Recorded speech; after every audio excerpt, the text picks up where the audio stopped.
In this week's episode of the podcast, we are going to continue our discussions about IEPs with my guest, Julie Swanson, aka the Life Skills Lady.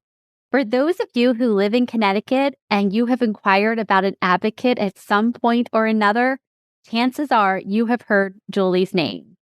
Julie is one of the OGs of education advocates in Connecticut and is a mentor to so many of the advocates who have joined the ranks after her. Julie is the parent of a 28-year-old adult son with autism. She is a special education advocate who has advocated for more than 1,000 autistic students over her long career. Julie created her website, lifeskillslady.com, to help parents and school teams understand the full scope of life skills and their critical link to the quality of life and increased outcomes in adulthood for individuals with autism. As part of this work, Julie offers transition tune-ups to help clients with the process of transitioning to adulthood. Julie is also the author of Your Special Education Rights, What Your School District Isn't Telling You, and the companion website, yourspecialeducationrights.com, a video-based website that helps parents understand their rights under the Individuals with Disabilities Education Act. So with that, let's talk to Julie. Welcome to the Autism Mom Coach, a podcast for moms who feel overwhelmed, afraid, and sometimes powerless as they raise their child with autism. My name is Lisa Candera. I'm a certified life coach, lawyer, and most importantly, I'm a full-time single mom to a teenage boy with autism. In this podcast, I'll show you how to transform your relationship with autism and special needs parenting. You'll learn how to shift away from being a victim of your circumstances to being the hero of the story you get to write. Let's get started. Good afternoon, Julie, and thank you so much for being here. Please introduce yourself and tell us how you came to be a special education advocate. Well, first of all, Lisa, thank you so much for having me. I'm delighted to be here, and I think we're both so happy that we've finally met each other. So thank you for having me on. I mean, I've done quite a bit of introducing you, so if there's anything that you want to add, please do. But in addition, I wanted you to tell us a little bit about how you became a special education advocate. Right. So I have a 28-year-old son, Alex, who has an autism spectrum disorder. Alex has a high level of support needs. He has an intellectual disability. He is nonverbal, non-speaking.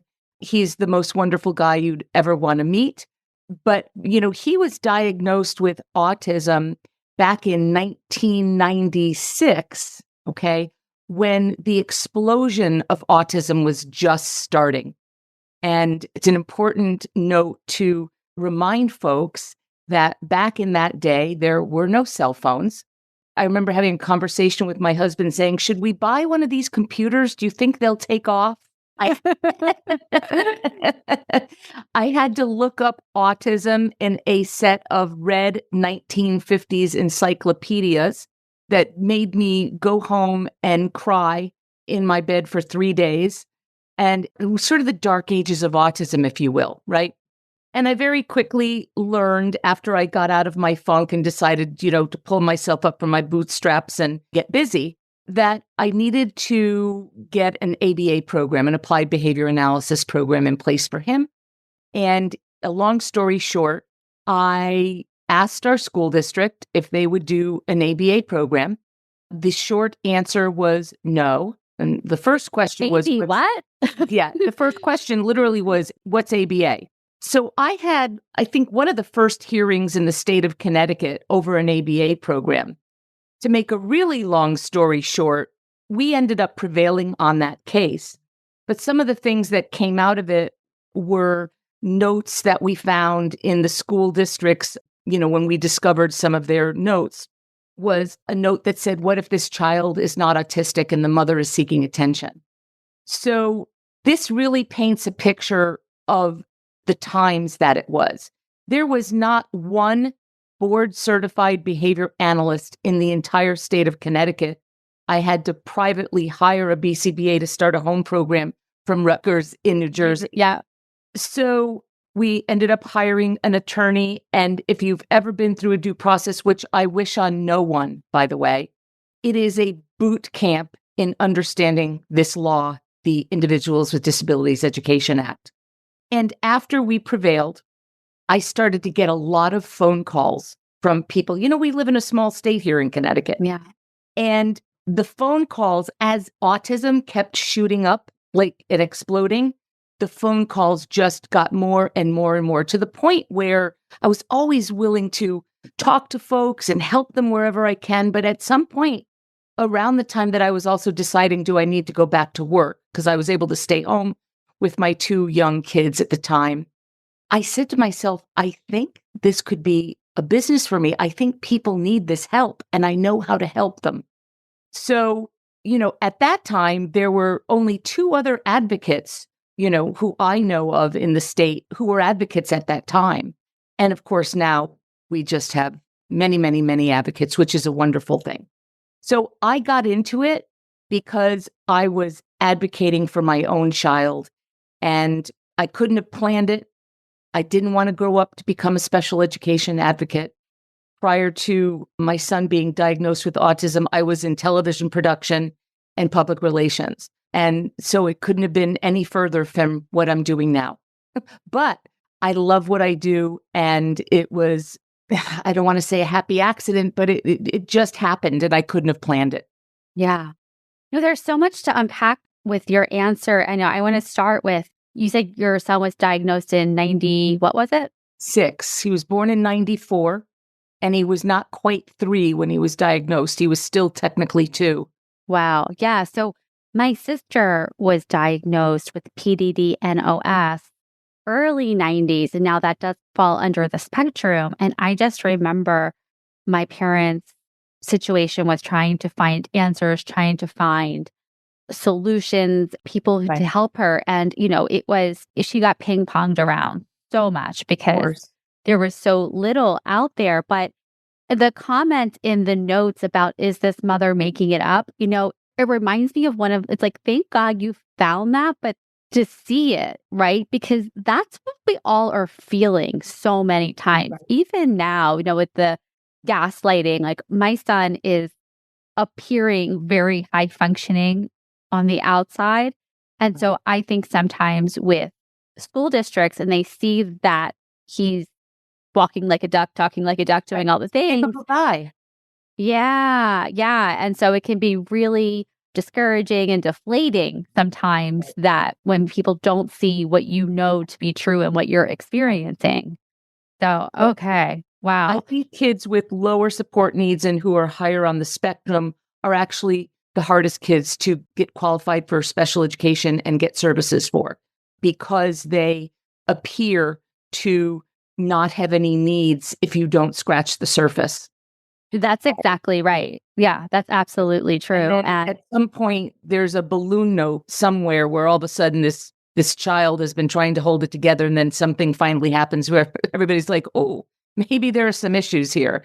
Yeah, for my son, that was COVID and puberty hitting at the same time. It was boom. Yeah. So, but going back really quickly to that note, there was something called the refrigerator mom syndrome. That's exactly what I was thinking about when you said that. And I'll say this, and I'll let you move on to the next question. I will say this, to this day, it put the fire in my belly. Yeah. It was something that at the time ticked me off so badly, I can't even begin to tell you.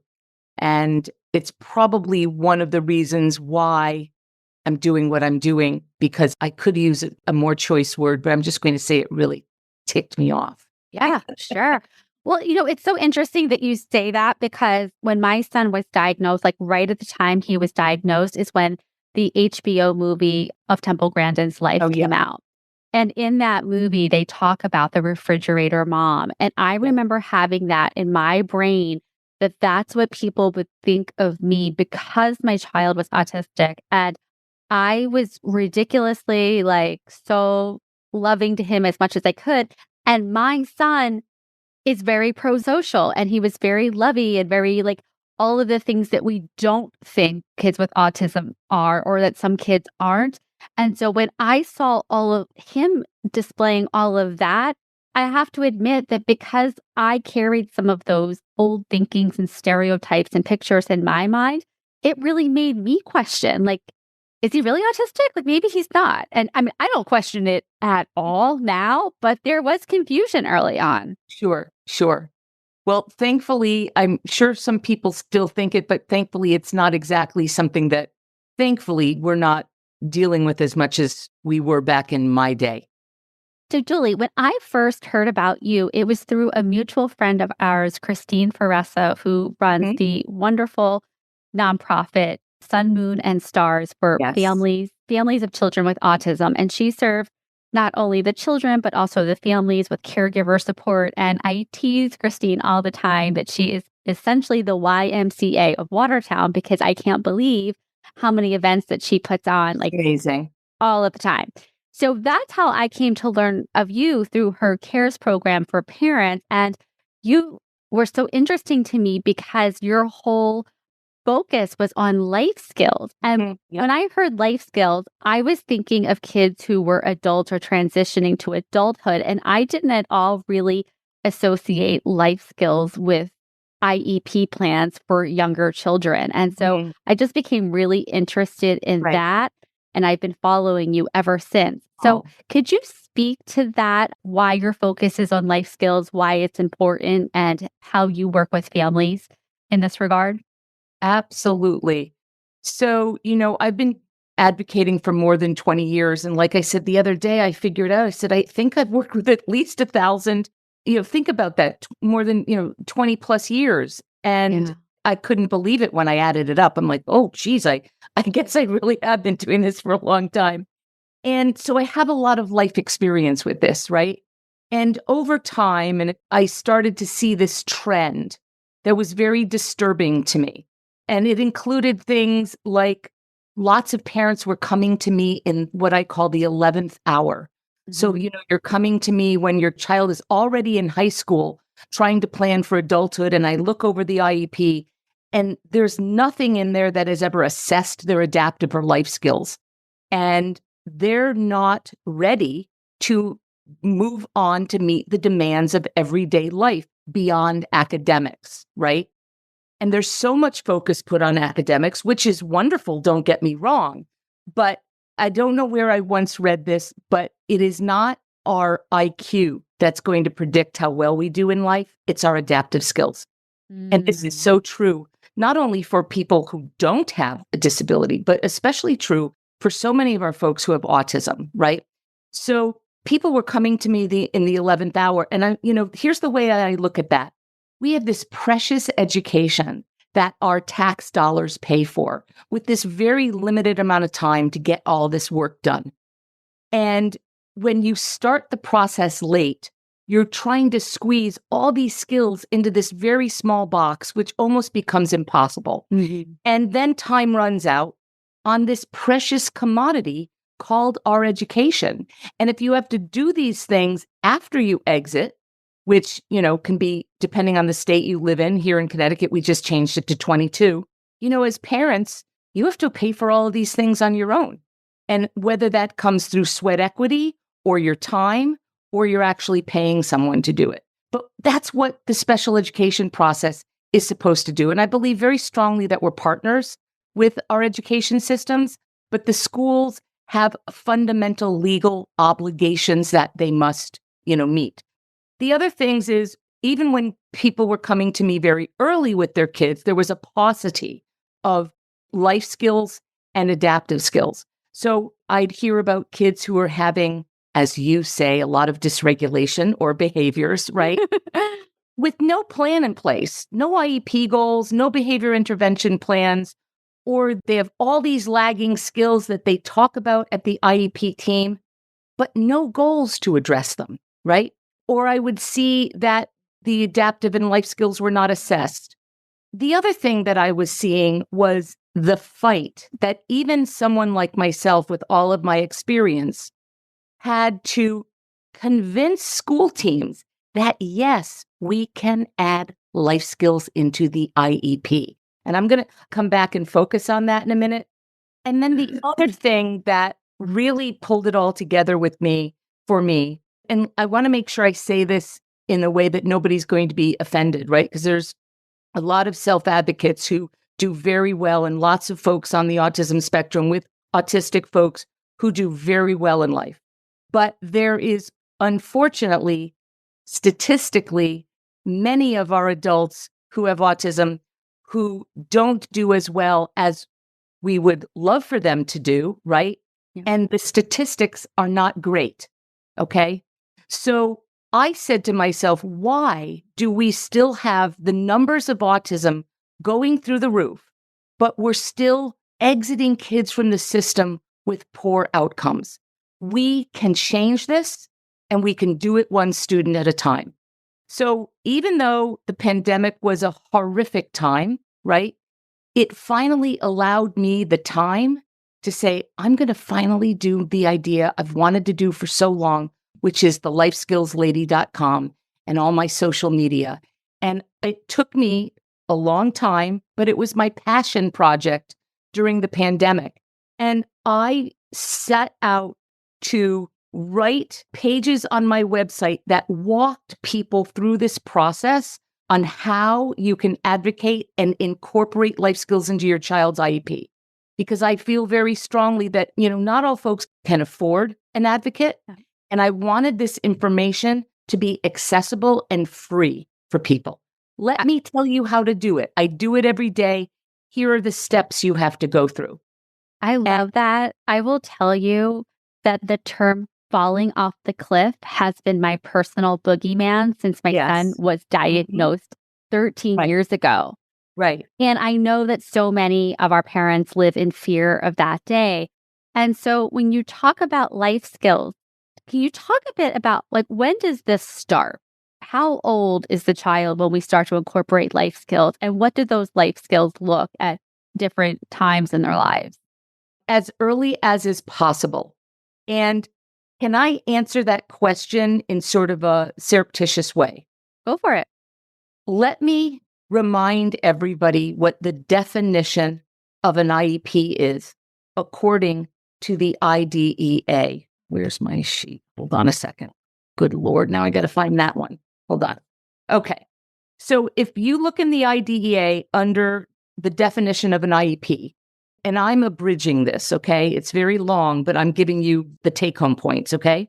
It is a statement of the child's present levels of academic achievement, and here comes the money shot right here, and functional performance. Functional performance. And it is including how the child's disability affects the child's involvement and progress in the general education curriculum. Now, this is where many folks who work in school districts stop reading, and they interpret this statute right there and then. That's where the door closes. But if you go on to read further in the statute, it says, and to meet each of the child's other educational needs that result from the child's disability. So a common refrain that I will hear, and I'm sure many folks hear at IEP team meetings, is we don't see that life skill or that lagging skill impacting their ability to access general education. Mm-hmm. Now let's go back to the very first sentence in the definition of an IEP. It is the statement about the present level of the child's academic achievement and functional performance. So being in special education is not just about how well we are doing academically. And so for many of our folks who have autism spectrum disorders, it can be equally important, or I would argue equally important, to be focusing on their social, their emotional, their behavioral, their mental health. All of these things impact our functional performance. Now, the IDEA did not go on to define what functional performance is, but it is generally known to be the skills that we need to meet the demands of everyday life. Think about that for a minute. Think about all the skills we need to meet the demands of everyday life. That's a lot. That's a big rock that we sometimes don't pick up and look under. Okay? So your question was, when do we start incorporating it and how do we do it? Well, you have to be prepared to say to your school team, look, I want to assess my child's functional skills. What assessments can you do? Now, if they say to you, well, we don't really need to address life skills. I am, and it will be on my website, I will make it available. I'm going to do sort of a cheat sheet on what you can say and refer to this part of the statute. But the fact of the matter is, without that, you simply say that special education is about a child's present levels of academic achievement and functional performance. And I believe that my child's functional performance is adversely impacting their education. Social, emotional, behavioral, mental health, etc. So this is why, even though the IDEA says that transition services must start no later than 16, and in many states it's earlier, like here in Connecticut, a couple of years ago, we changed it to 14. I want people to start, and you can start, including all of these skills when your child is in preschool and kindergarten. Wow. That's so helpful, Julie. Can you just expand a little bit? Like, what would life skills look like for a child at 3 years old? Like, at this point, they are pre-verbal. We don't know if they will become verbal at some point. They're not potty trained at this point, and let's say there are some behaviors and a lack of social skills. Right. So I'll give you some examples of common lagging skills I see that school districts will sometimes be resistant to incorporating into the IEP. Okay. So let's talk about eating. Okay. So many of our kids, right, are carboholics, right? Mm-hmm. That's just one example. And think about the fact that how we nourish our bodies has everything to do with how we learn. It's an adaptive skill. It's a life skill all day long. So just how we eat and are we eating a variety of foods is a life skill and can absolutely be addressed through an IEP. Another example might be, when somebody needs to be potty trained, right? Now, and listen, I understand this. So many school districts will say when you're in preschool or kindergarten, oh, we've got lots of kids who, were potty training. That doesn't need to be in the IEP.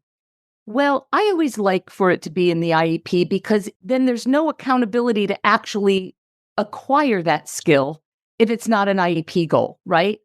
And so many kids who have autism end up, as they become older, with bowel issues, toileting issues. And boy, there's no game stopper more than, not being potty trained if you are an older person, right? So that's a very important life skill. Dysregulation behaviors. This is another one, right? That's another game stopper. That is a barrier that is going to be there all day long if you don't have the adaptive skills to participate safely, right? Where you're not at risk to yourself or others. So just making sure that you have goals around behavior, whether that's aggression, elopement. Think about the pandemic and how many of our kids couldn't wear masks through the pandemic. And think about how small their world became when they could no longer go out in the community, or, well, perhaps they did, but certainly, perhaps unsafely. That just a simple adaptive skill like wearing a mask is an example that if you don't learn that skill, your world may become very small, right? Yeah, that makes a lot of sense. Right. I mean, I remember the first day I put a mask on my son, Alex, and at first he was like, "What are you doing, lady? Nobody's ever done this to me before." And we practiced it and we did it in little small increments. And then, eventually he wore it, thank goodness. But I know for many kids, they never mastered the skill of wearing a mask. So, these become barriers that can make our lives very small. Yeah, absolutely. Yeah. Over all the years, I always like to say to folks, if I had to sum up, I think the two most important skills is we want our kids to be flexible. We want kids to be able to go with the flow. Something changes, and we go with the flow. We know that's really hard for a lot of our kids. You have to start working on that at a very young age. You don't want to just start working on those things when a child is older, right? I'm not saying that it's impossible to help them at that point, but it's a whole lot better if you start earlier, right? So being flexible and having emotional regulation, right? Because without those things, these become barriers to getting out in the world, having meaningful relationships with people, getting out into the community, having a job, going on to post-secondary education, and living independently. Yeah, it's so interesting because like I think of my son in when his younger years and he learned a lot about emotional regulation and rigidity. I think it was through Michelle somebody Garcia Garcia. Winner. There we Love go. her. The Love rock her. brain and superflex and all of Yeah. that. But that was part of his speech and language Mm-hmm. therapy. That wasn't specifically a life skill. I don't think that they carved No. out into its IEP. I remember my son, he loved the rock brain and superflex and they started Last to, man. yes, last man. And they started to talk about everybody in that. And so, if I did something, Mom, you're being kind of rock brain. And he would Yeah. call the animals rock brain whenever they wouldn't do what he wanted them to do. Right. I mean, the language becomes a little inappropriate as someone gets older. And so many kids who are, you've got level 1, level 2, and level 3 autism, level 3 being, lower support needs, may not qualify for speech and language services because their receptive, expressive, and pragmatic skills on paper are intact. But it is the applying of those skills, right, that sometimes is where their deficit areas come in, applying it, right? Yeah. Generalizing it. And so many kids are still getting those pragmatic language services, but through whether or not it's the social worker or the school psychologist, not from a traditional speech and language pathologist. So it doesn't always have to be a speech and language pathologist. So, what is your suggestion for the parent who maybe isn't going in with an advocate and wants his or her school to address life skills for their child?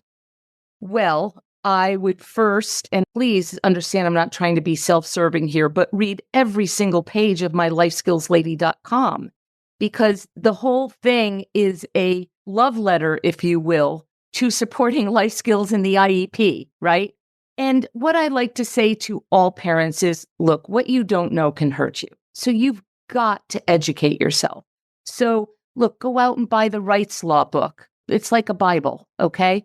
It has everything you could possibly think of as far as what the statutes are as it relates to special education. You can also go to a website I created with my partner on many projects, attorney Jennifer Laviano, called yourspecialeducationrights.com, which is sort of an ode to my background in television production, because I love all that. And I created that because I knew how difficult it was for parents to learn about their rights. And, reading something in a book can be very stale and you just like, well, what do I do with that information? But the reason we created yourspecialeducationrights.com, it's sort of like two girlfriends coming to you and saying, listen, here's what you need to know about the IEP. Here's what LRE is, least restrictive environment. Here's what you need to know about this, that, or the other. So we tried to make it very like you're just having a conversation with some friends, somebody who can explain it to you in more realistic terms. And also, parents really need to tap into their parent training and information centers. Every state is required by the federal law to have one of these centers. And it is a free resource where you're able to call these folks up and say, here's my situation. Can you explain it to me? And the other thing is parent training is a highly underutilized related service. Related services being speech, OT, PT, transportation, etc. Well, parent training is designed for parents to understand their child's disability and also how do they support their child's IEP. So if you don't understand your child's disability or how it impacts them and how you can support the IEP, don't forget about asking for parent training. That's really helpful, Julie. The issue that I come into is the disconnect between what the statute says, what the law requires, and then talking to the school. Yeah. Oh boy. Yes, indeedy. So, what I find is, look, I am the biggest fan of public schools and I'm the biggest fan of teachers. And it's very difficult to be a teacher in today's world. We're Agreed. losing teachers. Everybody knows that. But what I find is that Jen and I actually devoted a chapter to it in our book called Special Education Urban Legends. And what happens is when you work in a school district for years and years, you will be told by the teacher next to you or your administration or whomever, well, this is the way we do it here. And the law says this or a law says that. And, my goodness, people who work in school districts aren't for a living learning about the IDEA and what it actually says. I'm sure many do. So a lot of times school districts will unwittingly, people who work in school districts will unwittingly say something that they think is what the law is or something to be true, when in fact it's not. Yeah. So that's why you really need to understand what the laws are. Because when you hear in an IEP meeting somebody say something that isn't true, you'll be able to say, gee, I'm not sure about that. I didn't understand it to be that way. So I think it's just another reason why, really try to learn as much as you possibly can. And if you can afford it, you can always work with a special education advocate or, get as much information as you can from your parent training and information center. Yeah, I think that that's really good advice. I have jokingly said in the past 13 years that being in a special education meeting or situation reminded me of the scene in Austin Powers where he asks once and it's no, he asks twice and it's no, and he asks 3 times and all of a sudden, like, he gets the answer. And I Right. feel like that's been my experience with school districts in a way of like having to know what to ask, who to ask, what to say, how to say it, and Right. to turn the magic key almost. And so that to me is something that I found both frustrating and intimidating. Right. Well, just like with anything else in life, we need to be informed consumers, right?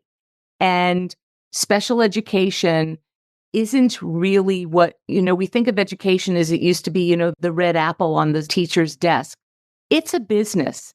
It's all about money and resources. At the Yeah. end of the day, you're fighting over too little money and too few resources. Yeah, And I think that's exactly right.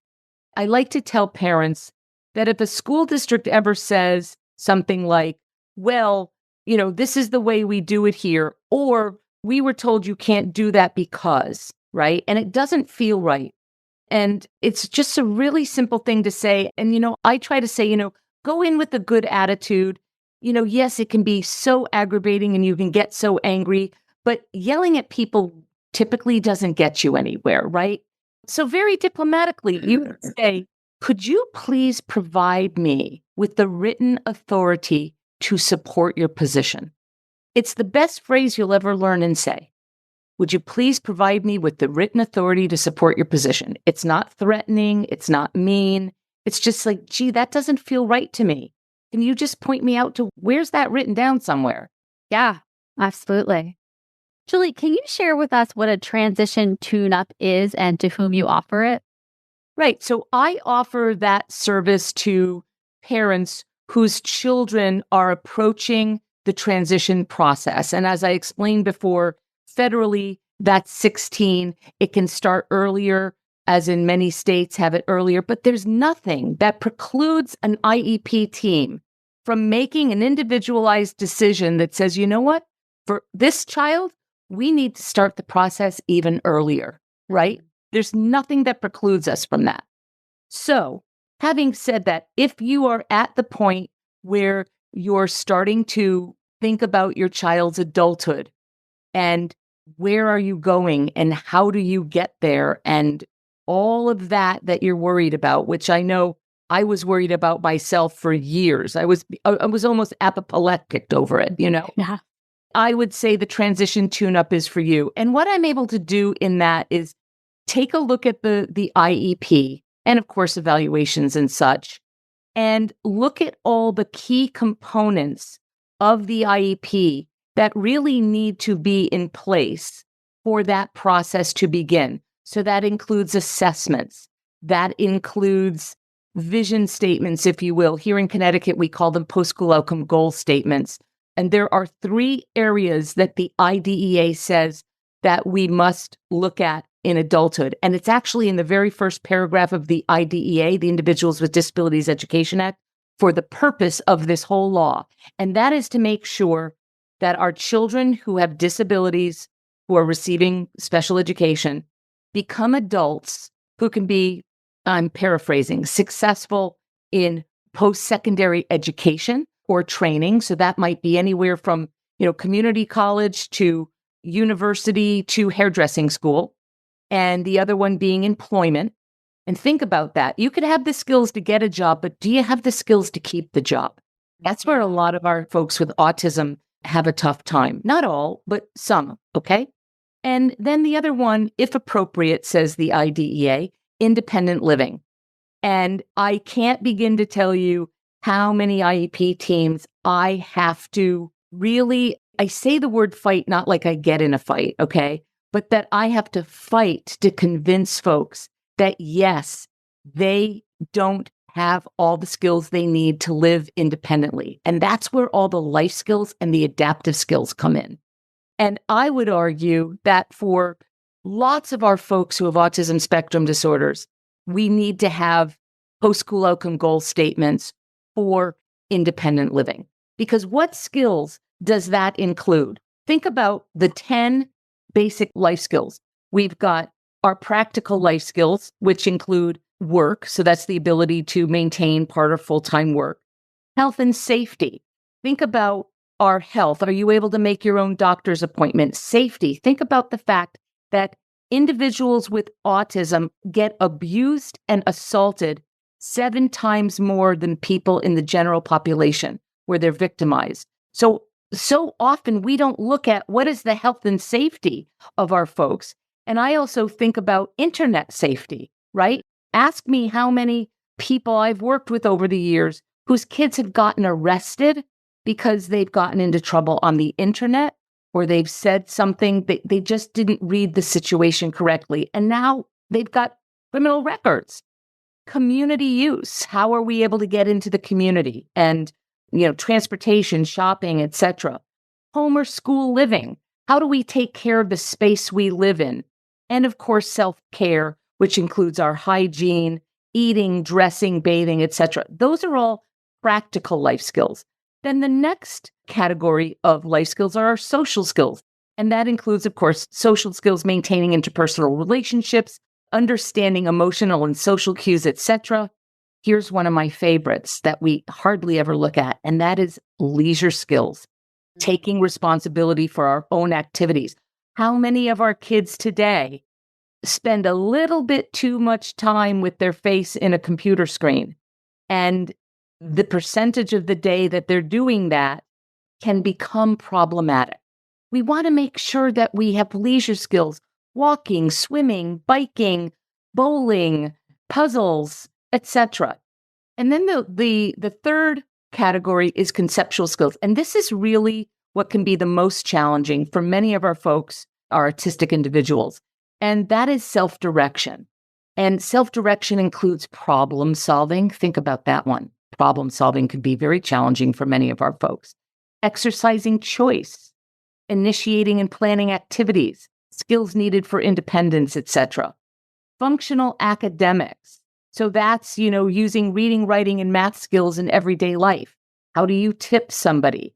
How do you write an email to somebody? All of the practical academic skills and communication, understanding and using verbal and nonverbal language. And I skipped over something I wanted to mention.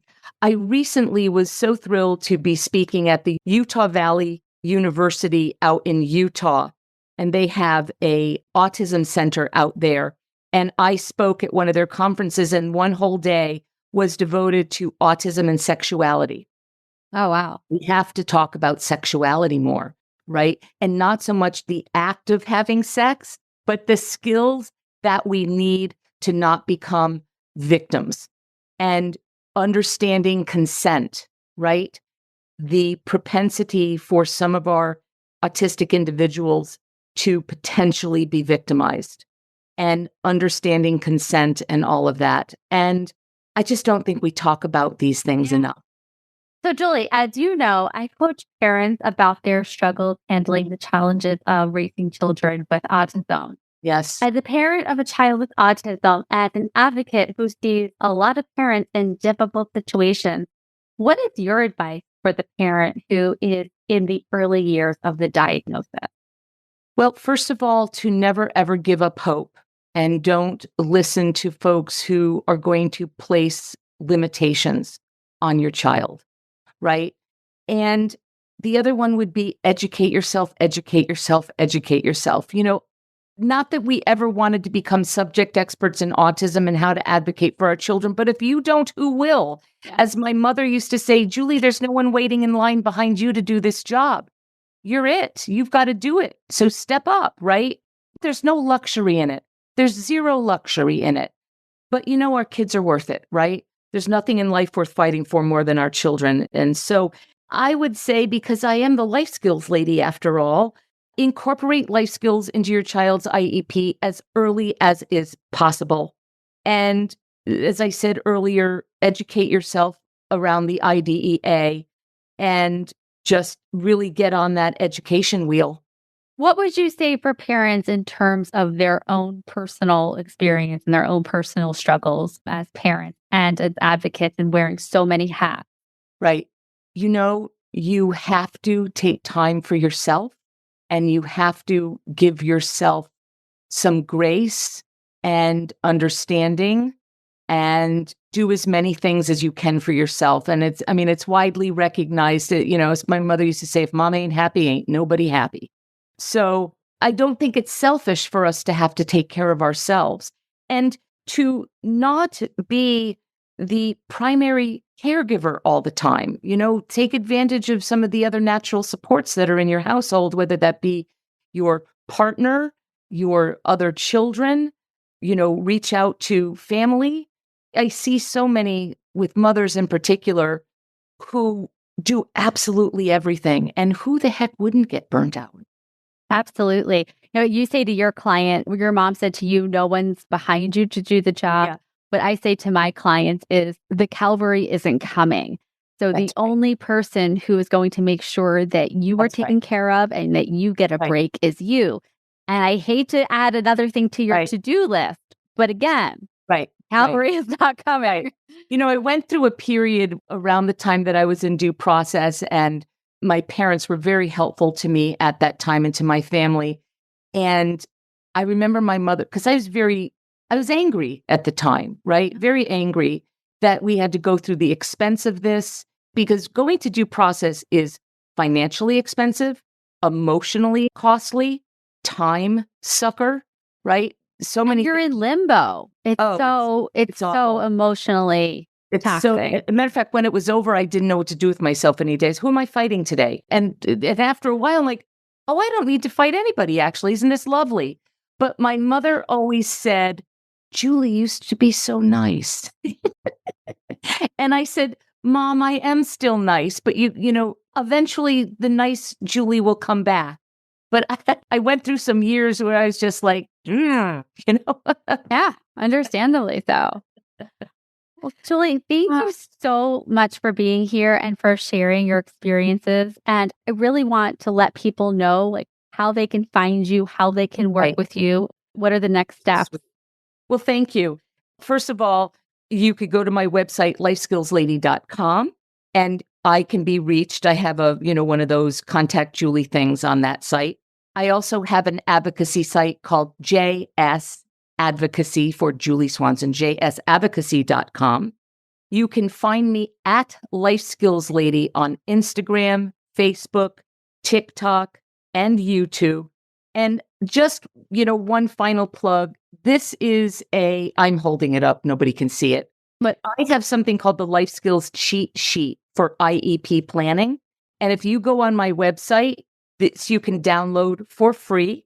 You just have to give me your email address. And, that way I can stay in touch with you and you can be on my newsletter list and any kind of announcements that I have. but it's free. And it is a one-page cheat sheet, if you will, that lays out all the categories of the life skills so that when you're talking to your IEP team, you can speak intelligently about it. Not to say that you're not intelligent. That came out the wrong way. But I like the idea of actually printing that out and they're talking to you and you're looking at it, Right. looking at them, looking at it, looking at them. Right. And soon I will have up there the cheat sheet for the language you need around the definition of an IEP and why you can incorporate life skills into the IEP. I love that. That's fantastic. That is such an amazing resource. And even if you haven't hired an advocate, if you're speaking all of this language, it might be red flag to the school that you might be soon. So That's right. hopefully that can be helpful to you as well. That's right. That's right. And, a lot of folks say to me, a lot of parents say to me, oh, well, I don't want the school retaliating against me if I bring hear that all the time. And I say, look, you are not going to be the first person to bring an advocate or advocate for your child. They've seen this. And guess how many parents sitting around that table are also parents, and if we're in your shoes, would be doing exactly what you are doing. You don't have to be nasty. You can be polite and nice. Nothing says that once you advocate for your child, you have to become a nasty person. It's 100%. And I'll have to tell you from my experience hiring advocates is I've gotten much nicer once I got to hire the advocates because I got to just be mom and really just let them take the lead. And that was, taking the lead a lot of times in front of the school, we would have our own conversations. But sometimes when we would get to those calls, especially when we were having IEP meetings very regularly, I was exhausted. I was happy to have someone else take the lead for me. Mentally exhausting. And, for anyone out there, any parents out there who don't know how to find advocates, you can contact your state's Parent Training and Information Center, but there's also a wonderful website called COPA, and that is COPAA, and it stands for Council of Parent Attorneys and Advocates.org. And that has some pages on it where you can plug in your state, and it will bring up all the advocates and attorneys in your state. Oh, that's wonderful. That's fantastic. I've been a longtime member of COPA. It's a wonderful organization. That's fantastic. Well, Julie, thank you again so much for being here. It was really a privilege to have you here. I feel like I've finally spoken to the legend. Oh, stop. You're so cute. No, I can't tell you how much I appreciate finally meeting you. And I am so thrilled to have been a guest. And I always just hope after I've done something like this, that a parent walks away with just even one nugget of information they didn't know before. So I'm sure that will happen just given the focus on the life skills. And I think that for the parents, when they're getting started, there's so many other things that we're focusing on, and life skills might be one that is not so much of a focus, right? And so just putting this nugget in their brains that this is something to ask and advocate for as well is good. Right. One more thing before we go, Julie, can you tell us about your book? Sure. So special education attorney Jennifer Laviano and I wrote a book called Your Special Education Rights, What Your School District Isn't Telling You.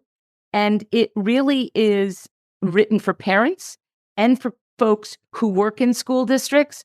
We're big, big supporters of public schools. And so this book in no way, shape, or form drags down public schools. But the fact of the matter is there might be a lot of things you're not being told. So, Rights Law is a wonderful book that tells you what all of the laws are. This is a book that talks about things you're never going to read in the IDEA. It's a combination of our 40 years of combined experience. Fantastic. And I will leave the links for Julie's website, her book, and all the ways that you can contact her in the show notes. So check those out and you will see those. And also, if you don't already follow Julie on social media, I do. And I always learn something. Julie, one of my favorite ones, I think it was you pretending to be at an IEP meeting. And if it's not written down, didn't happen. I love that one. Like, yes. That's true, unfortunately. Yeah, excellent. Well, thank you so much, Lisa. Thank you. Bye, everyone. Bye. Thanks for listening to the Autism Mom Coach. If you want more information or the show notes and resources from the podcast, visit theautismmomcoach.com. See you next week.